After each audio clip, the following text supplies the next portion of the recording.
Welcome back, dear darlings. Today we are back again with a new story. Hope you enjoy it. Today's story is the cold CEO fell in love with his virtual assistant, totally unaware of her real identity. Chapter 1: The Architect of Shadows. The glow of 3 monitor screens provided the sole illumination in the penthouse office of Vance Global Enterprises. At 2:42 a.m., the city of Oakhaven was a sprawling carpet of amber and white light below, but inside the glass monolith, the atmosphere was frozen. Arthur Vance adjusted his platinum cuffs, his dark eyes scanning a 94-page restructuring proposal for the upcoming merger with the Sterling Group. His face, etched with sharp, aristocratic lines, remained entirely expressionless. To the business world, Arthur was known as the Iron Ledger, a man who viewed human beings as line items, assets to be optimized or liabilities to be liquidating. He didn't sleep, he calculated. A soft chiming sound echoed from his secure, encrypted workstation. It was a single notification icon, a stylized silver quill. Virtual Assistant ID, D09. Sir, I have cross-referenced the Sterling Group's Q4 supply chain reports with their regional customs filings. There is an artificial 3.4% inflation in their reported shipping efficiency. I have adjusted the valuation models on page 42 of your briefing. The real liability is $14.2 million higher than their declaration. Arthur's fingers paused over his keyboard. A rare, almost imperceptible softening touched the corners of his mouth. For the past 18 months, D09 had been his invisible shadow. He had contracted her through an ultra-exclusive, anonymous virtual concierge service that guaranteed absolute privacy. He didn't know her name, her age, or what continent she resided on. All he knew was that her mind was a flawless diamond, sharp, precise, and effortlessly capable of keeping pace with his own exhausting demands. Arthur Vance, good catch. Reroute the adjustment into the primary negotiation brief. Why are you awake? D09, the market in Tokyo opened 40 minutes ago, sir. And your schedule indicates you have a 7 a.m. breakfast with Miss Sterling. I wanted to ensure your defensive metrics were absolute before you entered the room. Arthur stared at the message. Over the last year, their professional interactions had evolved. Beneath the rigid formatting of corporate memos, a strange, profound intimacy had formed. D09 didn't just organize his life, she understood his thought patterns. She anticipated his counter-arguments before he articulated them. In a world full of sycophants and opportunistic predators, this anonymous voice on his screen was the only entity he genuinely trusted. Arthur Vance, your dedication is noted. Log off and rest. That is an order. D09, rest is an inefficient use of a productive night, sir. But I shall comply with the spirit of the directive. Good luck with Miss Sterling. Arthur closed the chat window, the coldness rushing back into his chest the moment the silver quill icon turned gray. He stood up, walking to the floor-to-ceiling window. The mention of Victoria Sterling brought a sour taste to his mouth. The engagement was a cold, transactional arrangement engineered by his late father's trust conditions and the Sterling family patriarch. The Sterling Group held the vital deepwater shipping rights that Vance Global needed to monopolize the eastern seaboard. The price of those rights? A marriage alliance with Victoria, the celebrated, glamorous heiress of the Sterling dynasty. Victoria was everything Arthur despised, superficial, loud, media-obsessed, and entirely vacant of intellectual substance. She spent her days draped in haute couture, trailing an entourage of publicists, and treating her staff like disposable commodities. To Arthur, she was simply the price of doing business. A shiny piece of leverage he had to tolerate until the final contracts were signed at the upcoming Centennial Gala. He looked back at his screen, where the ghost of his conversation with V09 lingered. He felt a tightening in his chest, a dangerous, irrational yearning. He was a man who ruled an empire, yet he found himself deeply, desperately in love with a woman who existed only as text on a monitor. Chapter 2: The Cost of an Empire. The morning sun hit the private dining room of the Grand Regency Hotel with blinding clarity. Victoria Sterling sat across from Arthur, her fingers idly scrolling through a tablet displaying jewelry proofs for their wedding registry.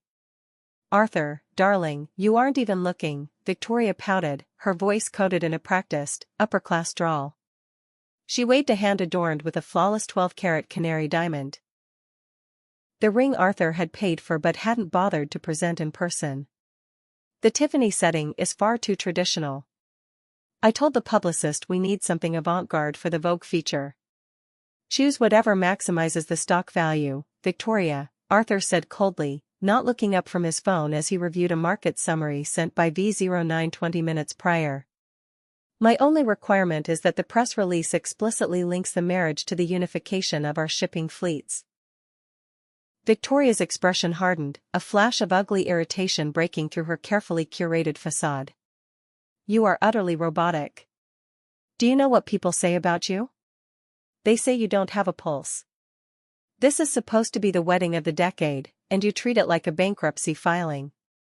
"It is a filing," Arthur replied, his voice dropping to a dangerous, quiet register that made the waiter pouring coffee freeze mid-motion. "Let us not insult each other's intelligence. Your father needs my capital to cover his bad investments in European real estate, and I need his deep water permits. We are trading ink for ink. Do not mistake this table for a romance."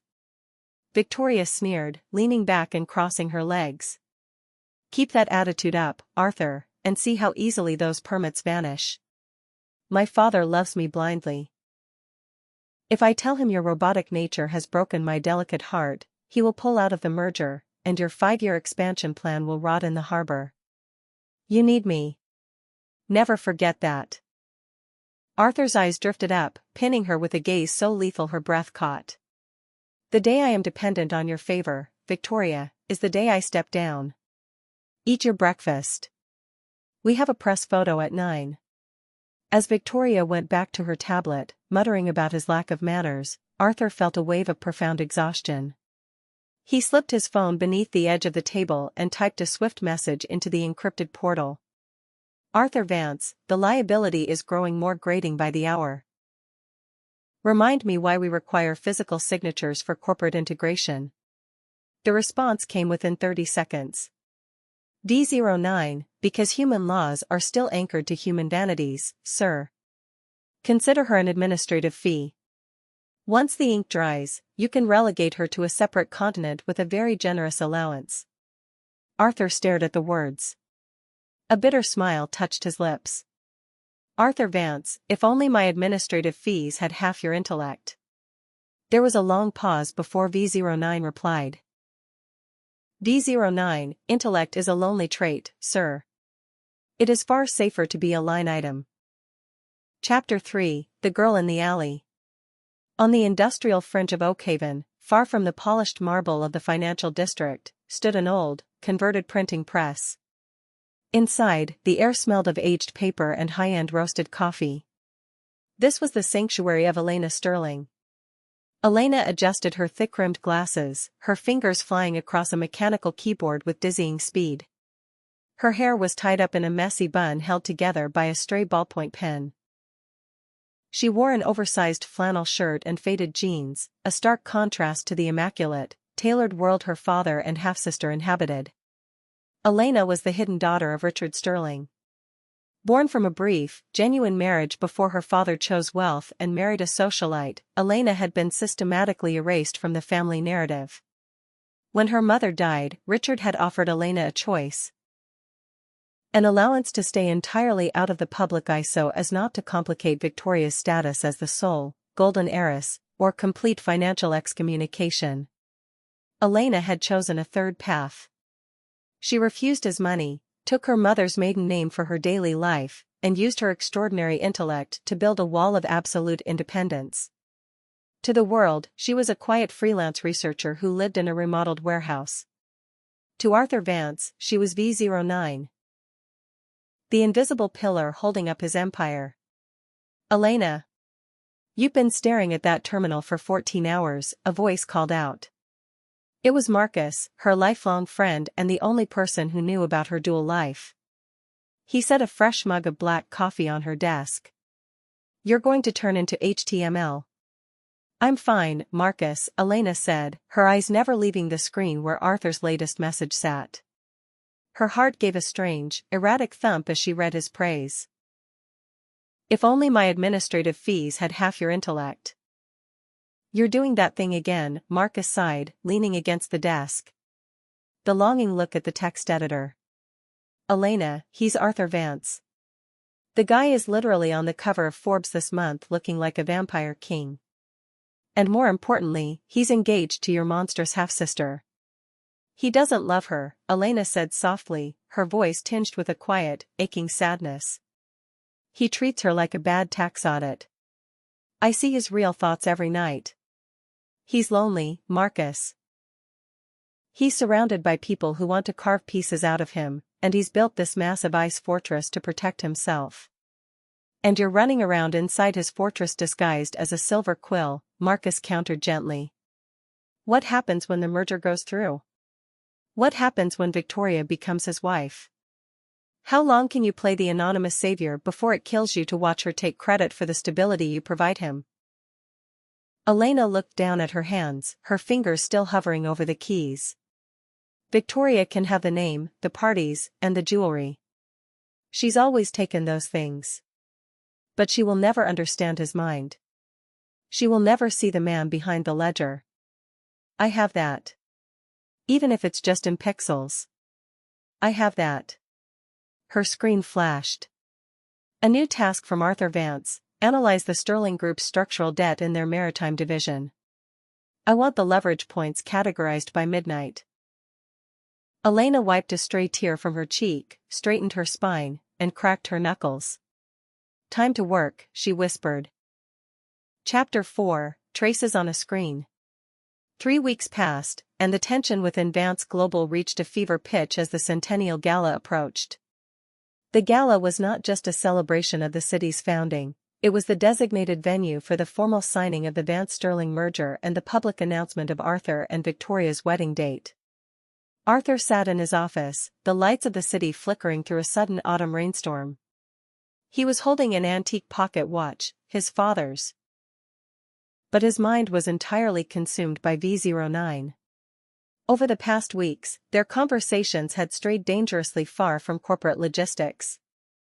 They discussed philosophy, architecture, and the structural flaws of modern society. He discovered she had a wicked, dry wit. She discovered that beneath his terrifying exterior, he possessed a profound, almost tragic loyalty to the memory of his mother. He knew he was slipping. He was a man who prided himself on total control, yet he found himself rushing through multi-million-dollar board meetings just to return to his desk and check for a silver quill icon. He spoke aloud into his empty office, before typing into the console. Arthur Vance, if I were to ask you to break the terms of your agency contract and meet me in person, what would your response be? The silence from the other end lasted for 5 agonizing minutes. Arthur found his breath hitching. V09. I would tell you that reality is an excellent way to ruin a perfect working relationship, sir. Arthur Vance, I am willing to risk the disruption. Name the terms. Name the price. D09, it isn't a matter of money, Arthur. His heart leaped at the use of his actual name. It was the first time she hadn't addressed him as sir. D09, there are complications you do not know. The world I inhabit is very different from yours. If you see me, the illusion ends, and the metrics you rely on will crumble. Let me remain your shadow. Shadows don't disappoint. Arthur Vance, you could never disappoint me. I have spent my life surrounded by concrete realities that disgust me. I would rather have your shadow than their substance. D09, the Centennial Gala is in 4 days. You have an empire to secure. Focus on the ledger, Arthur. Let the ink dry first. Arthur leaned back in his leather chair, closing his eyes. She hadn't said no. She had simply told him to wait. He swore to himself that the moment the Sterling contracts were executed and his company's dominance was absolute, he would hunt down the agency, pay whatever astronomical fee was required to break her non-disclosure agreement, and bring V09 into his light. Chapter 5, The Preparation. The Sterling mansion was a gaudy display of neoclassical architecture, overflowing with expensive flower arrangements and frantic event planners. Victoria stood in the center of the grand ballroom, screaming at a designer whose only crime was bringing a champagne silk tablecloth instead of ivory. "It's trash. Just like your taste," Victoria shrieked, throwing a glass of water near the designer's feet. "This is my night. If one thing is out of place, I'll ensure your agency never works in this city again." Richard Sterling, a bloated man with tired, calculating eyes, walked into the room, waving the planners away. "Victoria, calm yourself. The press is already outside the gates. We need to look unified. Arthur is ignoring me, father." Victoria spat, her face contorting with rage. "He hasn't answered a single personal text in 3 days. He only communicates through his legal team. He thinks he can treat me like a footnote. Let him think what he wants for now." Richard smiled coldly, taking a sip of scotch. "Once the merger contract is signed tonight, we hold 40% of Vance Global's voting shares through the maritime integration clauses. He thinks he's buying our shipping lanes, but we are inserting ourselves directly into his bloodstream. If he tries to divorce you or cast you aside, we can paralyze his logistics within 24 hours. You hold the leash, Victoria. You just have to let him put his neck in the collar first." Victoria smiled, her malice returning to its polished form. "Oh, I'll make him pay for every cold look he's given me. I'll make him crawl." Meanwhile, in the small printing press warehouse, Elena was staring at a formal garment bag hanging from her door. It was a simple, elegant emerald green silk gown, devoid of the heavy beadwork Victoria favored, but perfectly cut. Marcus had forced her to buy it. "You're going," Marcus had insisted earlier that day.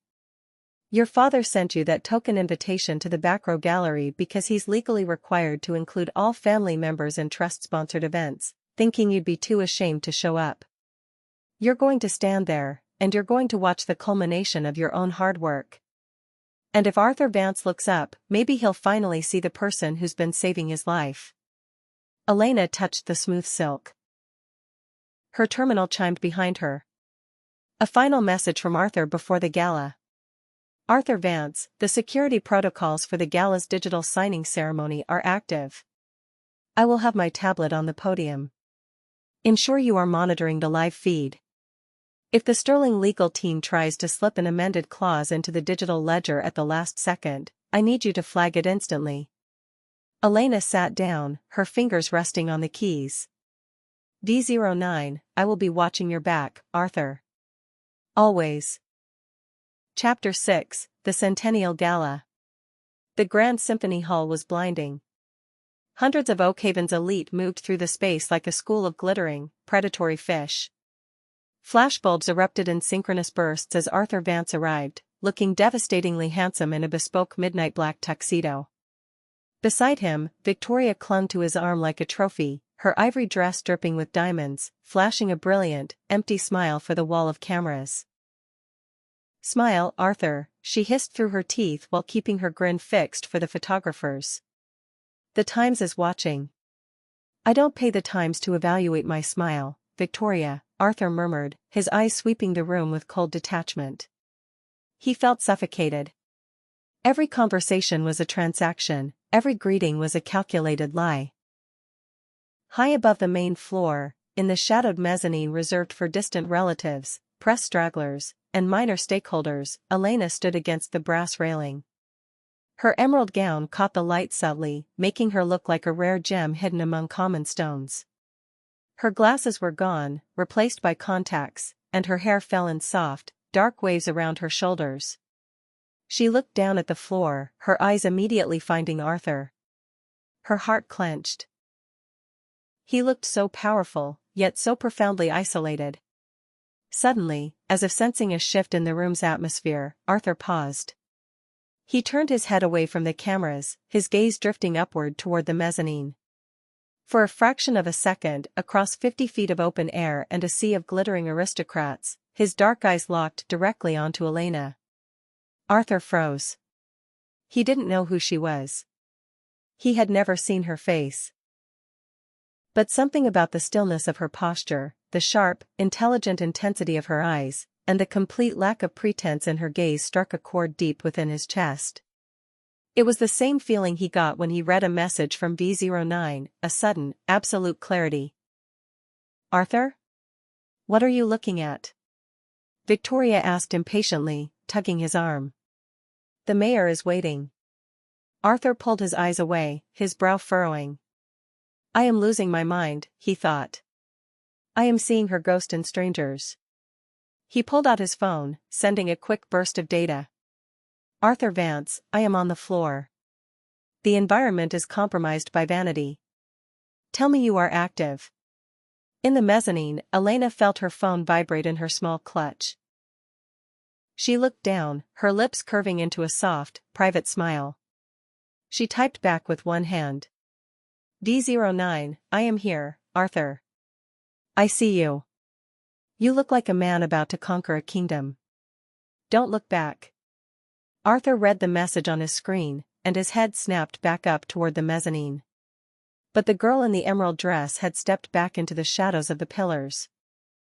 Chapter 7, The Climax at the Podium. "Ladies and gentlemen," the booming voice of Richard Sterling echoed through the hall's acoustic system. "If I could have your attention. Tonight, we celebrate not just a century of Oakhaven's history, but the dawn of its economic future." The crowd applauded as Richard stood behind a massive, crystal-topped podium. To his right stood Victoria, beaming with triumphant pride. To his left stood Arthur, a statue of pure, unyielding power. On the podium sat a sleek, encrypted tablet connected to the city's official commercial registry, the portal through which the multi-billion-dollar merger would become an unalterable legal reality. "Before we execute the final signatures," Richard continued, his voice dripping with faux paternal warmth, "I want to invite my family to join us on stage to witness this historic union. My beautiful daughter, Victoria, who will soon bind the Sterling and Vance legacies forever."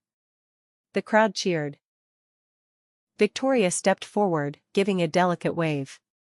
"And," Richard added, his voice dropping slightly, a clear tone of obligation in his words, "as required by the historical charter of the Sterling Trust, our minor familial stakeholders must also be present. Elena Sterling, if you are in the hall, please ascend to the stage." A murmur went through the crowd. No one knew who Elena was. In the shadows of the stage stairs, Elena took a deep breath. She smoothed down her emerald gown, pulled her phone from her clutch, its screen displaying the live administrative backend of Vance Global's security system, and walked out into the bright lights of the main stage. Arthur turned his head casually to observe the minor stakeholder. The moment she stepped into the light, his breath completely left his body. It was the girl from the mezzanine. The girl with the deep, impossibly intelligent eyes. But as she walked past him toward the far side of the podium, her phone screen caught his eye. It wasn't displaying a social media feed or a camera app. It was displaying a command line terminal with a very specific, highly classified silver quill background, the proprietary administrative interface of his virtual assistant. Arthur's world stopped spinning. The ambient noise of the ballroom, the applause, the music, the chatter, faded into absolute silence.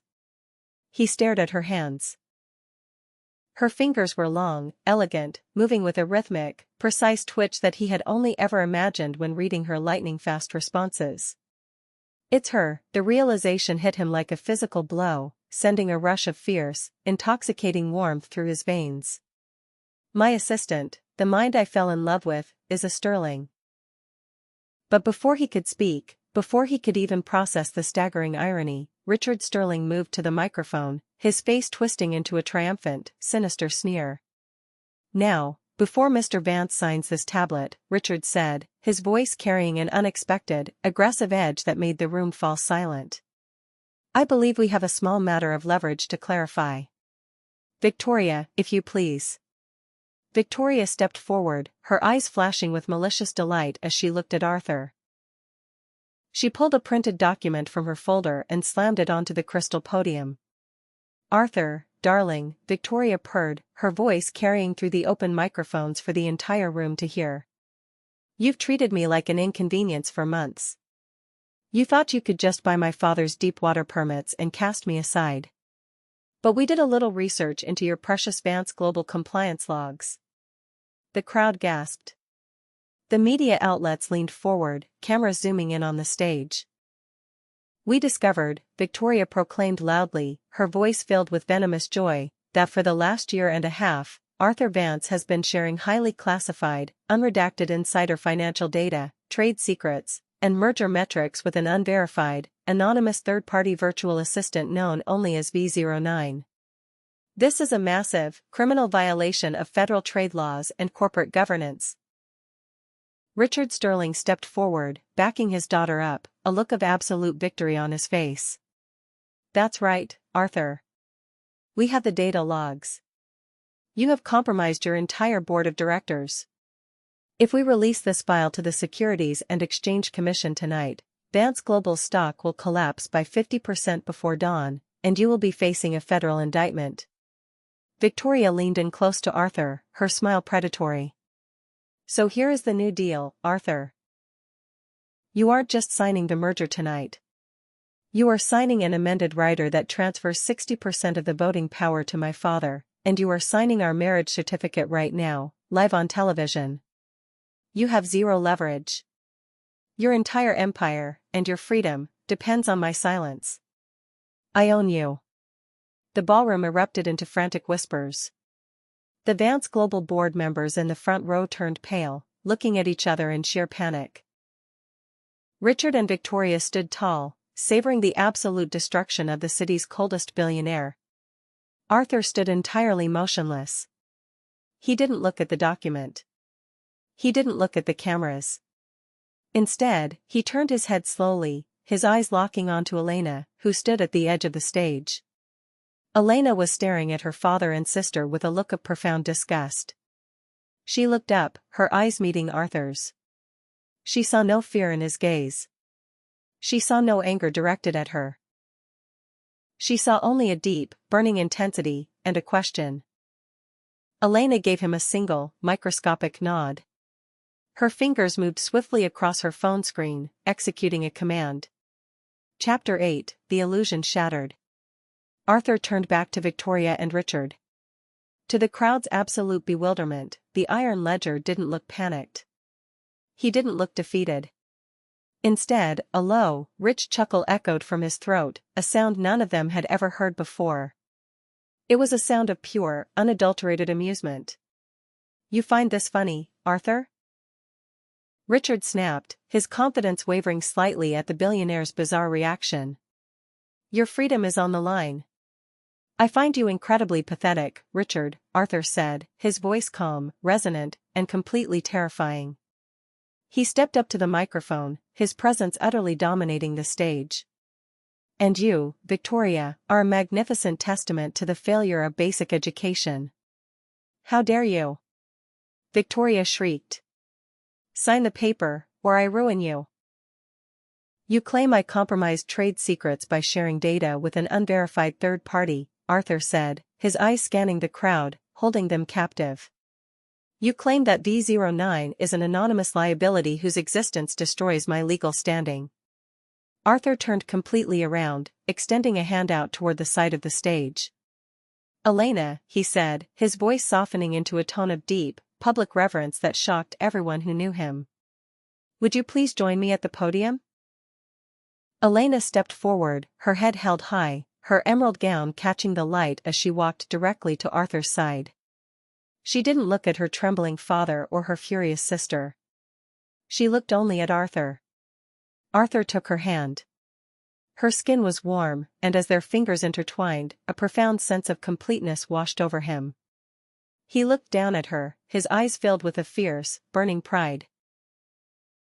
Ladies and gentlemen, members of the press, and members of the board, Arthur announced, his voice echoing like thunder through the hall. Allow me to introduce you to V09. The brilliant, extraordinary mind that has guided Vance Global's strategy for the last 18 months is none other than Miss Elena Sterling. The room fell into a dead, paralyzed silence. Victoria's jaw dropped, her face turning a sickly shade of gray. What what did you just say? That's impossible. Elena is a nobody. She's a freelance ghost. She is the ghost that built your father's business models, Victoria, Arthur sneered, his eyes flashing with lethal satisfaction.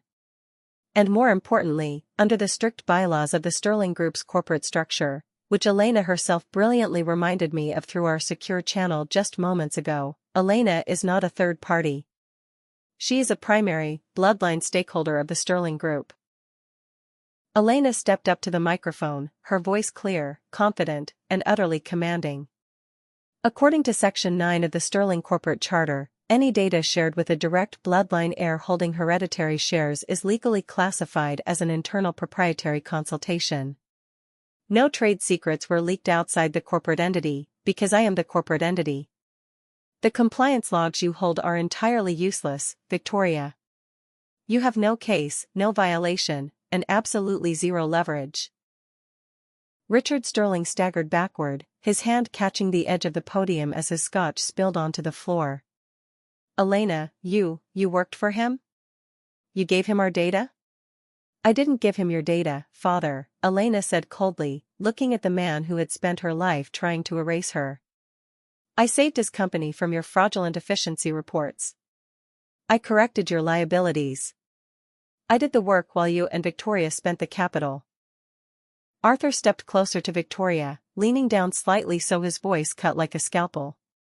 Your little stunt tonight has not only failed, Victoria, it has legally violated the good faith clauses of our preliminary merger agreement. The contract on this podium is dead. I am pulling out of the merger immediately. You can't. Richard gasped, his voice cracking with desperation. Without our maritime permits, your ships can't leave the harbor. They don't need your permits, Richard, Arthur smiled, a cold, predatory baring of teeth. Because 30 seconds ago, while you were busy enjoying your short-lived blackmail, Elena executed a digital purchase order through my console. Vance Global has just bought out the primary creditors holding your European real estate debt. By 9 a.m. tomorrow, your banks will foreclose. The Sterling Group will be bankrupt, and I will buy your deepwater permits at a liquidation auction for pennies on the dollar. Victoria let out a strangled, horrified scream, looking down at her tablet as notifications began pouring in from her family's financial advisors. No. This can't be happening. Father, do something. But Richard Sterling could only stare at his discarded daughter, his face hollowed out by total ruin. Chapter 9, A New Ledger. Arthur turned his back on the screaming chaos of the Sterling family. He looked down at Elena, his hand still firmly clasped in hers. The press is going to be a nightmare, Elena whispered, a small, genuine smile finally breaking through her professional composure. Let them write whatever they want, Arthur replied, his voice thick with an emotion he had never allowed himself to feel before. For the first time in my life, the ledger is perfectly balanced.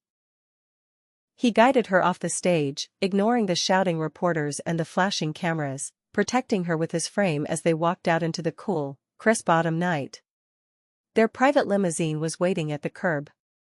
The chauffeur opened the door, and the moment they stepped into the quiet, leather-lined sanctuary of the vehicle, the door shut, locking out the noise of the world. Arthur didn't sit across from her. He sat right beside her, his eyes hungrily scanning her face, tracing the sharp lines of her jaw, the intelligence shining in her eyes. I can't believe it's you, he whispered, his hand reaching up to gently brush a stray lock of dark hair behind her ear. The silver quill.